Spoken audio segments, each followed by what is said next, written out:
Hello and welcome to Art with Mrs. Torres. Today we are going to be doing a project by an artist named Keith Haring. Keith Haring is a pop artist. He was very popular in the late 70s and early 80s. I'm going to show you a picture of Keith Haring in front of one of the murals that he painted. And I want to tell you a little bit about him later, but first, what we're going to do is gather up some items that we're going to be needing to do our project. Now, the first thing I want you to notice before we begin is look at his style of artwork.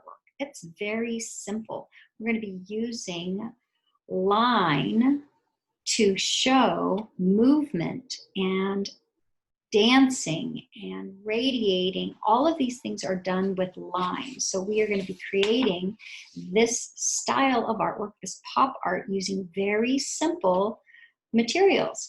So before we begin our project, let's go over what we're going to gather. So the first thing we're going to need is just a piece of paper. I'm going to be using paper out of the printer. I always recommend that you use more than one sheet of paper.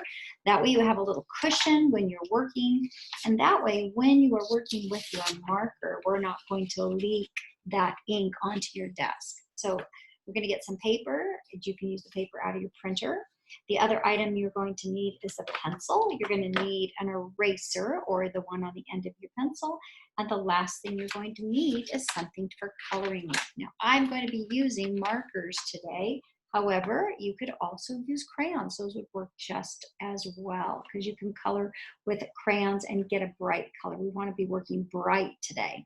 I will be using markers. Crayons will work just as well.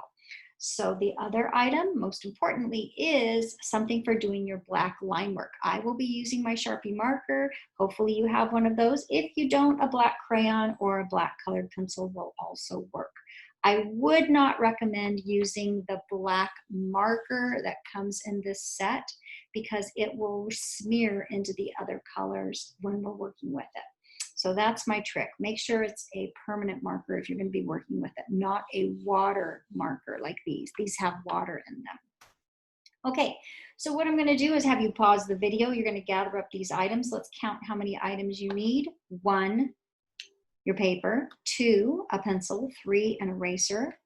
4, something for outlining. I'm going to be using a marker. And 5, something for coloring. So go gather those 5 items up and then meet me back here.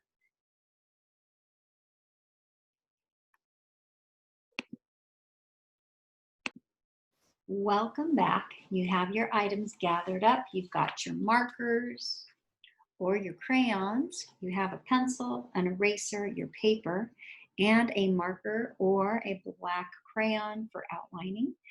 Let's look at what my example of my project. So I got my idea from this picture that I saw online of Keith Haring's artwork. I loved how we are using some primary colors, red, yellow, and blue, and then our line work is very simple. You'll notice how thick the line is when he's drawing. He paints with a wide paintbrush or sometimes he uses a marker, and his style of art is called pop art. Now, the most important thing I want you to notice is that all of this movement, it looks like these 2 figures are either dancing or they're pushing that heart up into the sky. And this heart looks like it's actually glowing or radiating. And all of that is done just with simple line. Now, line is the first element of art. There are 7 elements of art. Line is one of the first elements of art. So we are going to be using line to cause a movement or some energy in our picture today. Now, the first thing I want you to do is make sure that your paper is this direction. And we're not going to do it tall, we're going to do it long. That way we can fit 2 figures in. And we're going to make sure that when we put our paper this way, just remember there's a horizon line when you think about a long piece of paper, and this is called horizontal. Next, we're going to take our finger and our pencil. We're going to find the center of our paper with our finger, and we're going to make a little dot. Once we have that center, that's going to help us balance out our 2 figures that we're going to create. All right, to begin with, we're going to start by going over to the left of this dot to create our first figure. So if we're looking at the example, we'll see that here's the center of the paper, the first figure here. We're going to start with making a circle for the head. I love to look at something before I draw it to figure out the shapes that I'm going to need. And I'm noticing also that his hands are very simple and his feet that he's drawing in these characters are very simple. It could be a man or a woman. It's just a figure. It's not one or the other. So what we're going to do over here, we're going to just start by drawing a stick figure. And this makes me laugh because people always say, oh, I'm not a good artist. I can't even draw a stick figure. Well, that's exactly what we're going to be drawing today is a stick figure. So we're going to start over to the left of here, and we're going to start by making a circle, nice and light, on this side. And this is going to be our first character. And then we're going to go over to this side and draw a circle on this side. For our second character. Okay, now the next thing we're going to do is we're going to start to draw a stick figure body. And we're going to draw this really light because we're going to be erasing it later. So the first thing we're going to do is draw a line that goes down, nice and light. And then we're going to match it on this side. Then we're going to draw some hands going up in the air. So if we look at this angle of these arms, we're going to go out and up, out and up. So remember, this is just going to be kind of like the bones, and then we're going to draw around this later. This is just the inside of the arm. So we're going to go from here, we're going to go out and up. And we're going to do it on this side, out and up. And we're going to do the same thing on this side, out and up, out and up. So now later we can create something that they're holding.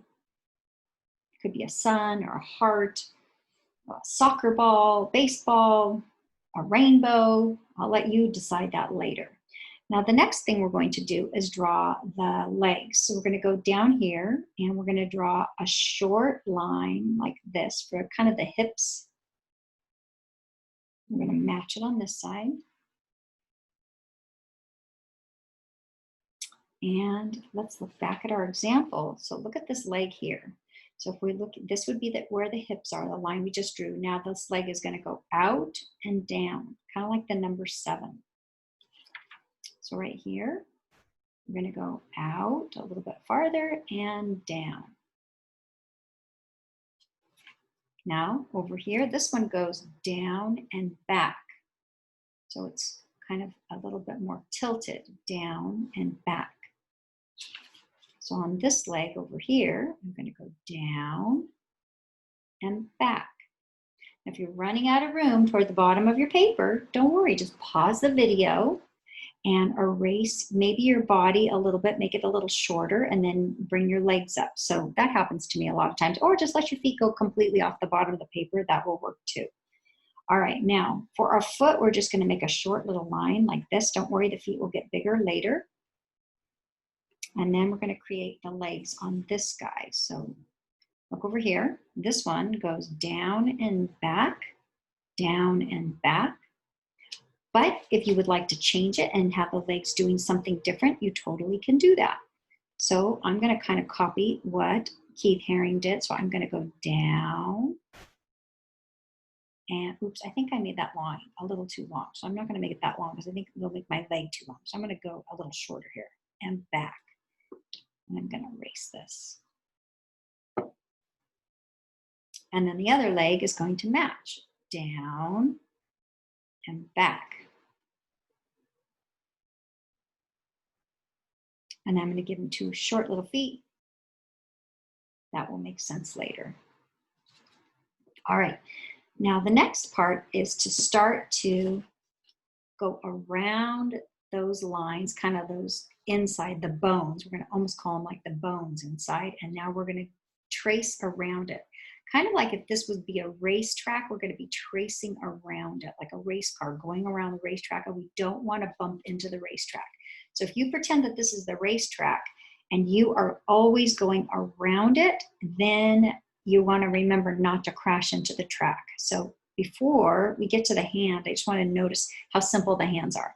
So one thing in art, it's always really challenging for me as an art teacher to draw hands and fingers. So I love that Keith Haring just kept it super simple. All right, here we go. So right here next to the head, we're going to go over. Now remember, we don't want to bump into the racetrack. So we're just like a race car, tracing around. So we're going right next to the racetrack. And then when we get up here to the hand, let's see what he did. So he made kind of like a backwards P shape here. So I'm just going to go around and back. And we're going to go down this side. Oops, we've got to make a turn around that corner like a race car. Now, before we get to here, I want to show you. He made this figure really wide. You could make your figure thinner by bringing the line in here, or you could make it super wide here. So I'm going to let you decide. So I'm pretty close to this area here. So I think I'm going to shorten it up a little bit and make it a little rounder. And this curve is going to go all the way around and into this space here. I want to show you this. So it's going to go around and into that little space, kind of right next to where the bend in his knee is, because that would be his back and his bottom. So I'm going to go right here, and I'm going to go around behind this spot here, and then stop right in that little crook of his leg, and then back. So I went around and back. This is going to be his foot. Now, to do his foot, I'm going to go underneath here, that short little line. You can make his feet as long or as big as you want. I'm going to show you his foot. It's just going to be a loop here. So I'm just going to loop it around. I'm going to go up toward the knee, around the knee, over. We're going to go right next to this line. This is going to be the other leg, down. This is going to be the back of his foot, the heel of his foot, just like this one, out. You want to make their feet about the same size, up and over, up. Going to bend at the knee, and then don't go too close to this spot here, because now we're going to come up and do the front of his body, his or her body. I keep saying his, but it could be a girl or a boy. Up, next to the arm, bending at the elbow. Now let's see how the hands were drawn here. Same thing, but this time it's a forwards P. See right there? So around. Ooh, I made a gigantic hand there. So I could either erase or I could look at his work. Look at his work. He made a little hand and a big hand. See that? So I'm not going to erase it. I'm going to leave it. I'm going to go down and then back to the head. Now the next part is to retrace the top of the head here, only the top right here. So if you notice, it's not a full circle. It kind of stops right here and here. So I'm going to bring it a little bit overlapping here and here. All right, then we're going to go in with our eraser. Now you can use your magic rubber eraser if you have one, or the end of your pencil, and we're going to erase the bones inside. So the first part I'm going to erase is this little space right here underneath his head. Now, in our last lesson, I taught you when you're erasing, you always want to put your hand down on the table like this. I call it the duck's mouth, and you erase inside the duck's mouth.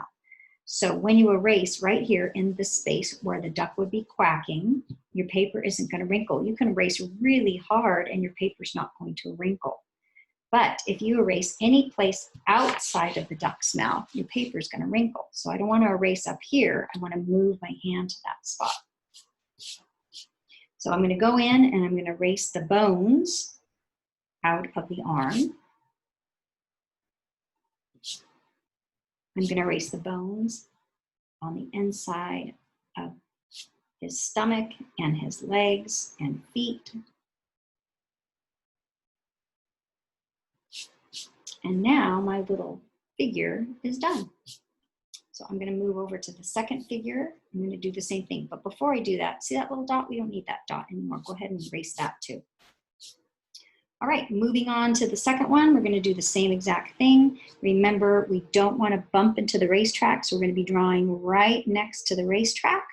This time I'm going to go a little faster because now you know what we're doing. Let's check out his work to see where this hand is. This one's a backwards P.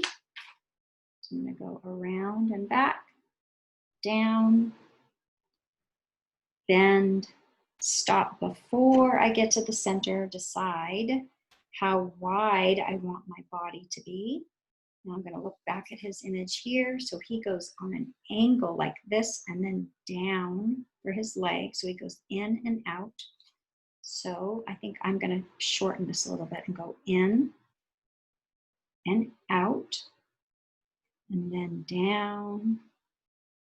And then here's the foot. So the foot's going to go around and back behind the foot and up and over. Okay, let's go back and we're going to go to the other side and we're going to do the same thing coming down on this side. So we're going to go over, up, a forwards P for the hand. So over, up, forwards P, and around. Once again, I made one hand bigger than the other. Maybe that's my new style.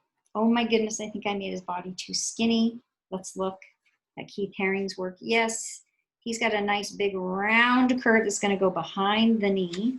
So I think I'm going to change that up and bring it right here. It's going to go up and around past that part right here where his hip is and into that little space behind the knee and back. So it's one big curve and back. This is going to be his foot. So I'm going to copy what I did here. I'm going to go behind the foot and around, forward, and back. Now I have a space here. Let's see. I did mine a little different than him. Do you see how he has his legs together? I'm going to have my legs a little bit more separated like this one. So I'm just going to close it off there. And then it's time for erasing. Oops, let's retrace that top of the head first before I do that. I'm not very good at making round circles. I always get a little bump in his noggin. There we go. All right, so now we're going to go in with our eraser. Remember to keep your hand down. You're going to erase inside the duck's mouth as you're erasing. That will help you not to get your paper wrinkled. You're going to use your hand to brush the eraser crumbs off of your paper.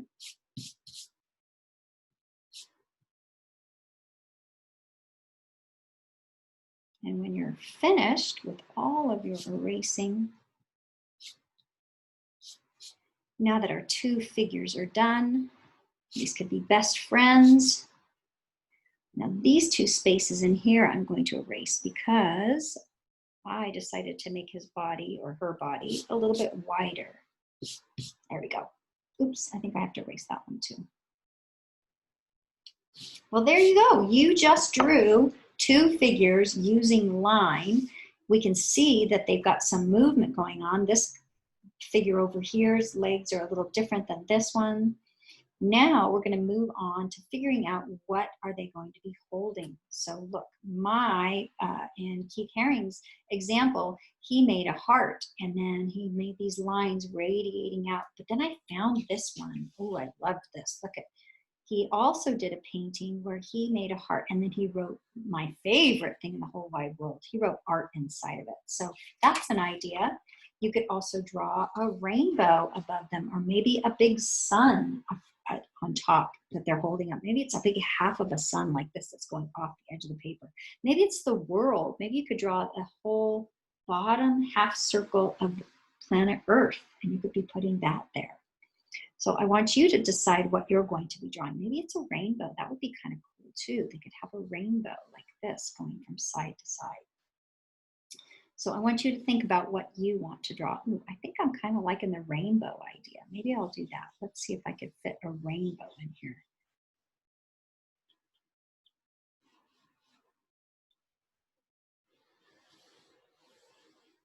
I like rainbows because it's all the colors of the world.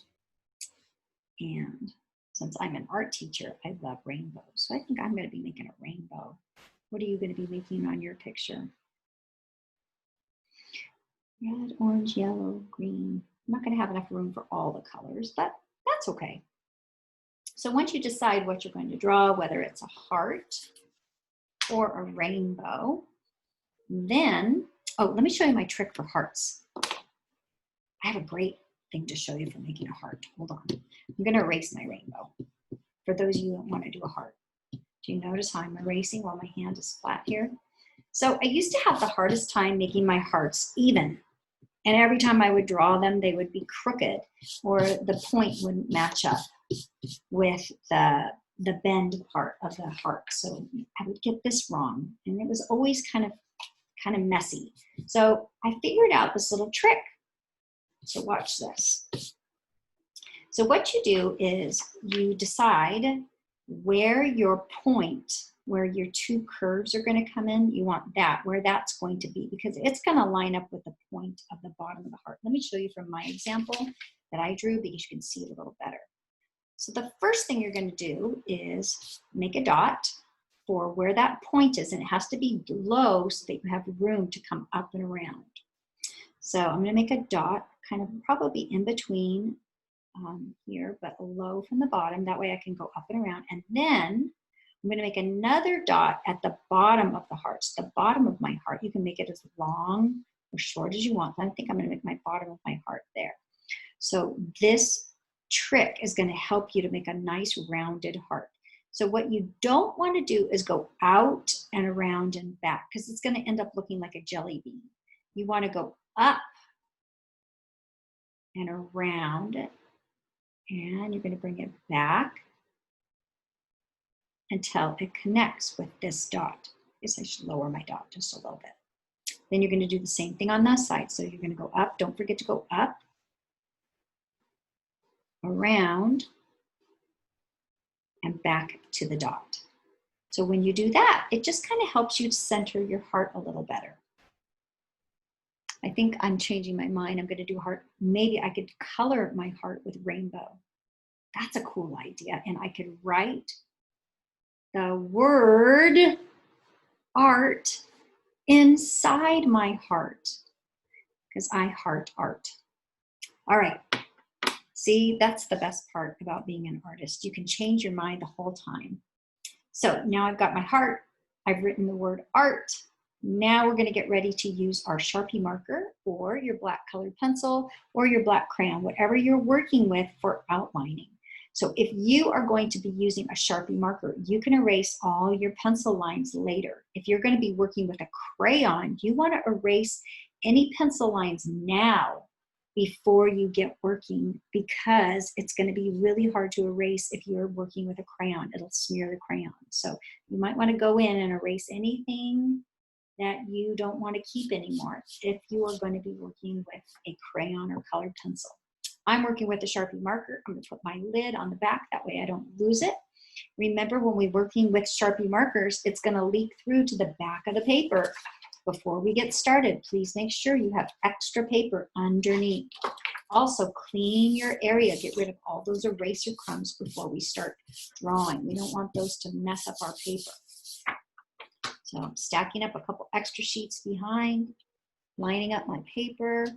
Now the first thing I'm going to do is make sure that I'm sitting up nice and straight, and you're going to draw one continuous motion as you are drawing. Now you want to make sure that when you're drawing, you're taking your time, but you're moving your pen fairly quickly. Now if you notice in Keith Haring's artwork, his lines are not skinny, they're very thick. So we're going to do this method today that when we're drawing, we're always going to go over our lines at least twice. So we're going to go 1, 2 every time we make a line. 1, 2, 1, 2, and that way our lines will get nice and thick. So that's 1, 2. So when I go over it a second time, it makes my line a little thicker. 1, 2, 1, 2. See how I'm doing that? 1, 2, and you're going to continue this as you go around your first figure. Now, when you get to a space like this that's a big curve, I want you to sit comfortably to make that curve, and don't stop your pen halfway through because it'll leave a little mark. You want to keep continuing your pen all the way around. Now, sometimes when I do my second line, you'll see these little peekaboos of white. I just can go back in and pop my pen right in there to grab that spot. Another trick with using a Sharpie marker is if you can hear your marker squeaking, you are pushing down too hard on your marker. I always say that that means the marker's crying. So Mr. Sharpie is crying. He's saying, don't push my head down so hard onto the paper. So if you hear it making that terrible screeching sound, that's what's happening. All right, we're going to continue tracing around our figure all the way around until you are finished outlining your first figure. When you're done with your first figure, then you're going to go in and outline your second figure. So I'm going to pause my video right now, and I'm going to be working on both my figures. I want you to keep working and then turn the video back on when you are. Okay, I'm going to be pausing my video right now, and I want you to continue drawing your picture, outlining all of your artwork, and then I'm going to meet you back here when everything is done. So when you're done outlining everything, then just put your video back on and we'll be ready to move on to the next step. Okay, if you have pushed play, now you have all of your line work outlined, and I'm going to go now and start talking about our line. The element of art is line. This is very important. I want you to notice the difference between my drawing and this drawing. So in my drawing here, my two figures look very still. There's not a lot of action going on. But in Keith Haring's drawings, they're the same as mine, but do you notice just by adding these few little movement lines, it makes you feel like they're really working hard. They're either working to lift up this heart or maybe they're dancing. So let's go in and we're going to add a few movement lines on each side of our character. Now you can put them anywhere you want. I usually draw 1, 2 lines. Sometimes, if you notice, he even did 3. So right here in between, we could do 3. Remember, we're always doing our lines once, twice to make them nice and thick, so everything matches. Maybe over here on the feet, I could put some back here on the feet. And then this character, do you notice how when I was drawing my character, do you notice he's shorter than this one? I think I'm going to make it look like he's jumping in the air. So if I do this curved line going this way, it's going to kind of look like he's jumping up.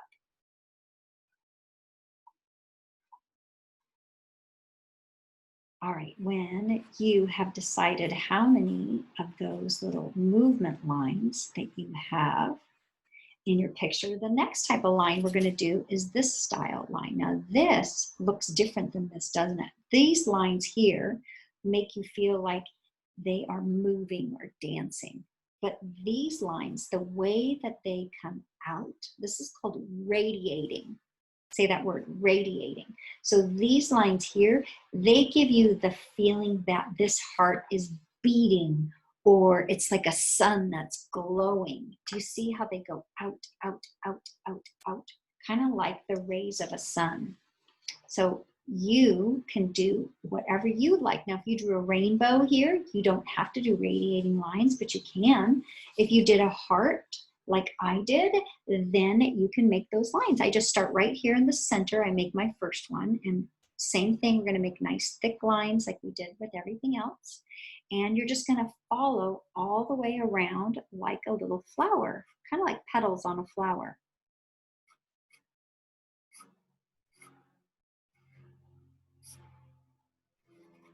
Now, you don't have to have them far out. You can have them actually touching your work. I'm going to try to keep mine going out.